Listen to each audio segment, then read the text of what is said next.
was skinny as fuck, weighing in at 57 kilos. I was so weak that I couldn't even bench press an empty bar when I started my fitness journey. It sometimes took me 1 to 2 hours to eat my fucking oatmeal. How is it?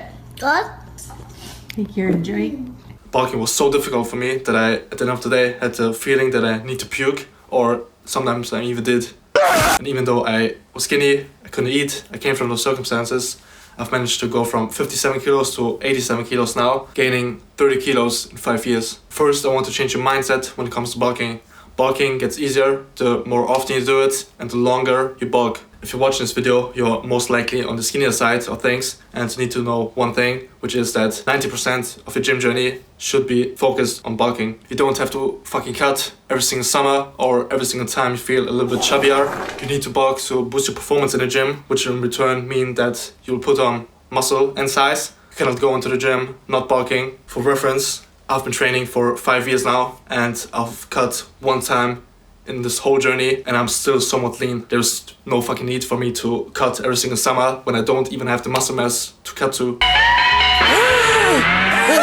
And the one time that I did cut wasn't even because of my own will. I wasn't eating less. I wasn't willing to go into calorie deficit to lose fat or to be more shredded. I was just training martial arts, MMA and Muay Thai every single day, 6 times per week, and also training in the gym 3 times per week. That is some unemployed shit. Which resulted in me losing 10 kilos in only 2 to 3 months, which is a massive weight loss in just a short period of time. That means that even though I lost a lot of weight, 10 kilos, that I still ate a fucking lot during that time. I ate the same amount of calories during my MMA cut as I'm eating right now, and I've put on 10 kilos again on my frame, the same 10 kilos that I lost before. I did all that cutting and bulking by eating 3,500 calories to 4,000 calories. What is the lesson of that story? I've been training for 5 years now, and I've never cut by shrinking my calorie intake. I've been eating a fuck ton this whole fucking time for 5 years straight. I'll eat and grow bigger. Not only your body adjusts to training and putting on muscle as a byproduct, but by forcing your body to put on mass through bulking, you are also adjusting your gut and your body to the bulk. It is not possible that you have been eating, or that I've been eating for 5 years straight, eating a fuck ton, and that my gut has not grown in size or in the ability to eat easier. Your gut gets comfortable while being uncomfortable the longer you embrace the bulk. That was incredible! What a feast! That doesn't mean that you should cut every single fucking year, that you need to be lean year round. You don't have to get obese to embrace the bulk. You just need to know that 80 to 90% of your gym journey needs to be in the bulk. You also need to hear the hard truth. Bulking is much harder than cutting. When I cut and I lost weight, my daily life was much easier. I didn't have to eat all the fucking time, even though I ate a lot. It was much easier to digest, as I was doing a fuck ton of cardio while doing MMA.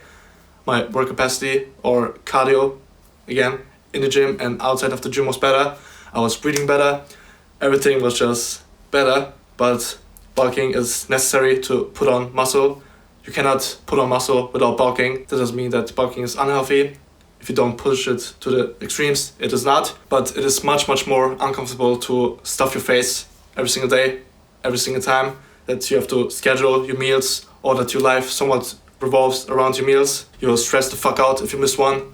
You think that you've lost 5 kilos if you missed one meal. While when you're cutting, you're rewarded for eating less, for having more time in the day, for having more energy. Of course, if you go into the extreme end of cutting, doing a contest prep for bodybuilding, then it gets harder to cut. But almost no one of us, if you're not doing a bodybuilding show, is going to 6 or 8% body fat, or they just cut too long, which robbed them of their whole energy reserves. Just know that one day bulking will become your default. It will be like second nature. You will be that guy on the party or family reunion, which is known for its huge appetite. You're eating all the meals, you're eating all the snacks within seconds, and you can devour even more. So don't worry, bulking gets easier. If you liked this video so far, make sure to leave a like and subscribe. Now that I've discussed the mindset aspect of this video, I will go into 2 things that you can do in your training or your nutrition that will help you bulk. You all know the typical recommendation for the lean bulk, eating 200 to 500 calories which is the perfect recommendation for 99% of people, and you should stick to that recommendation if you can. But let's say you are tracking your meals, you are eating in the surplus, you're sleeping right, you're training right, and you just cannot put on muscle. If you're absolutely sure that that is you, just say fuck the lean bulk. Don't do a dirty bulk, but do a giga lean bulk.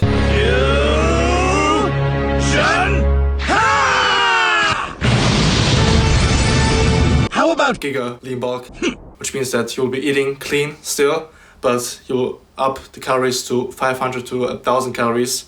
You will still put the same amount of muscle onto your body as in the lean bulk, as the amount of muscle you can gain within the month, whether you're a beginner or advanced, is determined by genetics and by biology. But the benefit of upping the calorie intake of doing the giga lean bulk is that you will be 100% sure that you will bulk. You will put on mass, muscle, and of course also fat. It could be that you're just eating a little less than you think, and doing a giga bulk would just put you into the lean bulk category, as you're not exactly in a drastic calorie surplus because your calculations are wrong, or your metabolism really is that fucking fast and you just need those extra calories. So aiming higher will solve your problem. As I said, still try to eat somewhat clean and don't do a dirty bulk. Just use the principle of eating a fuck ton of calories from the dirty bulk and combine it with the lean bulk. I myself do not count calories because I've done it in the past and I know how much food of what kind have how much calories.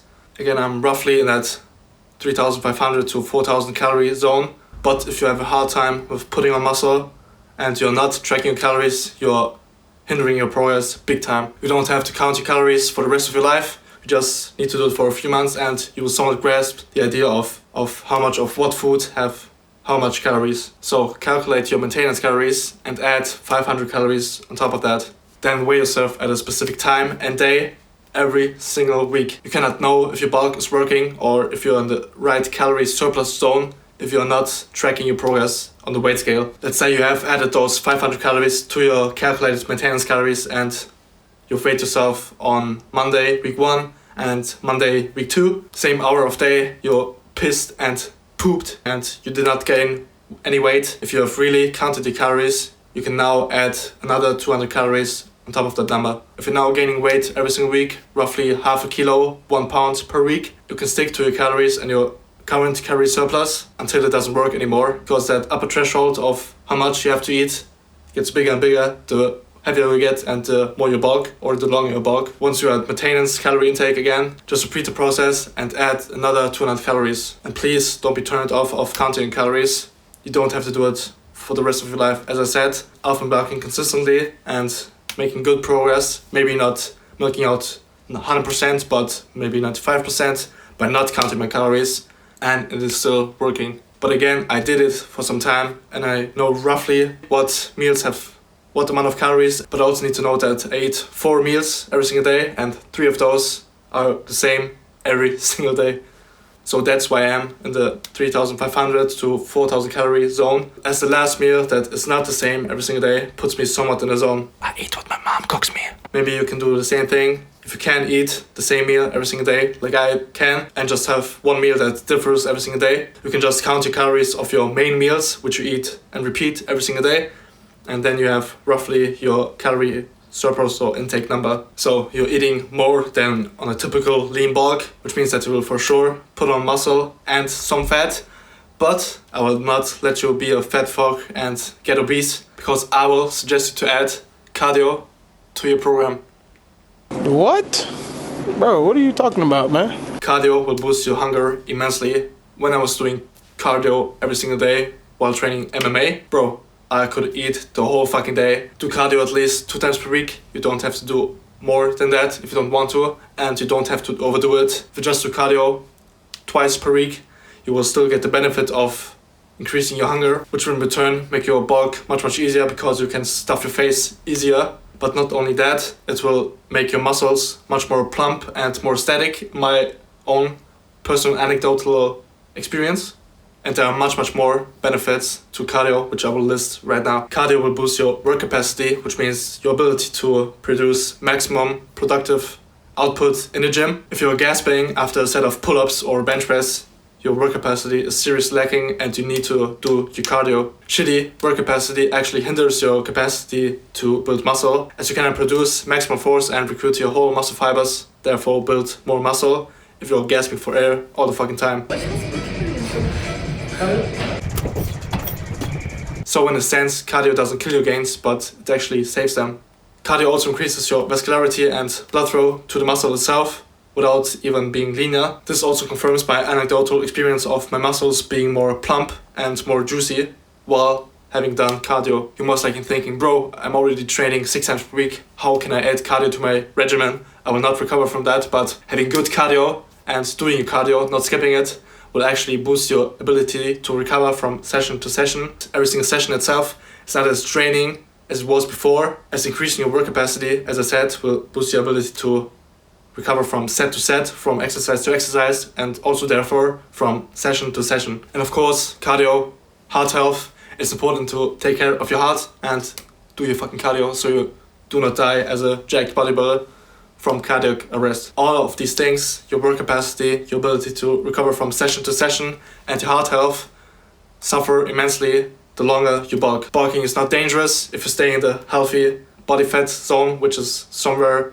between 15 and 20, but the higher in the percentage you go, the riskier it gets for your actual health. So preserving your health, taking care of your heart, taking care of your work capacity will not only boost your ability to train, to put on more muscle, but also your long-term health. Now that I've reassured you to do your cardio and you're interested in it, you're hyped up, I'm reassuring you that you don't have to do that grandma ass cardio. I will now give you some badass options to boost your cardio and improve your ability to bulk long term. First one is supersets and alternating sets. Supersets is just doing exercise 1 and without rest doing exercise 2. This is best done with antagonistic supersets, which means that you're maybe training your chest and without resting your back. This will at the start maybe reduce your performance because you're out of breath, because you're bulking all the time and have not done your cardio, but after a certain amount of time, you will not lose any reps or strength at all, and you will just bang out set after set, reduce your workout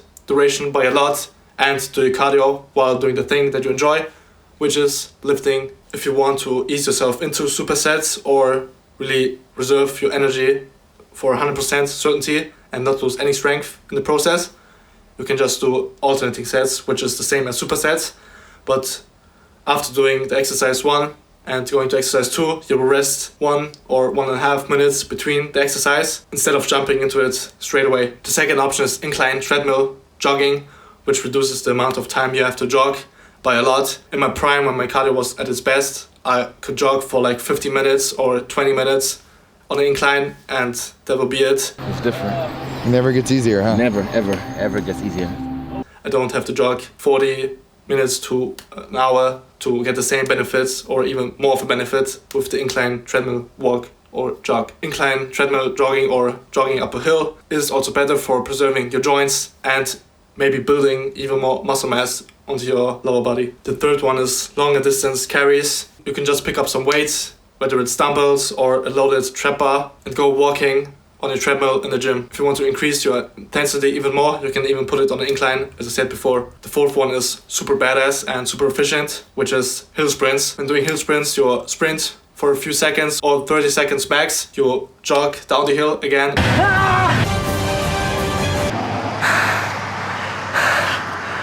It fucking rocked me, like. Obviously, other ones were harder, but I mean, my legs just from one, gone. The fifth option is burpees. I'm not too informed in burpees, but I've done it myself and it is fucking grueling. You can be sure that you will be dying when doing burpees for 10 to 15 minutes straight. There are many channels on YouTube that are really informative when it comes to burpees. The sixth option is doing bodyweight calisthenics workouts in OMAD, superset or down style. Circuit style bodyweight calisthenics workouts don't only boost your work capacity and your cardio, but they are also very specific to weight training itself, which means that it will have a bigger carryover to your actual training when it comes to building your work capacity. And as a bonus, you will also build additional muscle while doing this type of cardio. The seventh type of cardio is boxer style jump rope, which will make you feel badass as Mike Tyson or Muhammad Ali while doing it. The eighth and last option is combat sports, which will somewhat impede your recovery when it comes to building maximal muscle, but you can do it 1 or twice per week if you really want to, or if you enjoy combat sports. Combat sports make it harder to bulk as you're burning a fuck ton of calories. It is not comparable to any other form of cardio, but it is really fun. You will build great friendships and you will learn the ability to punch people in the face and fuck them up, or maybe have some ground sex with them.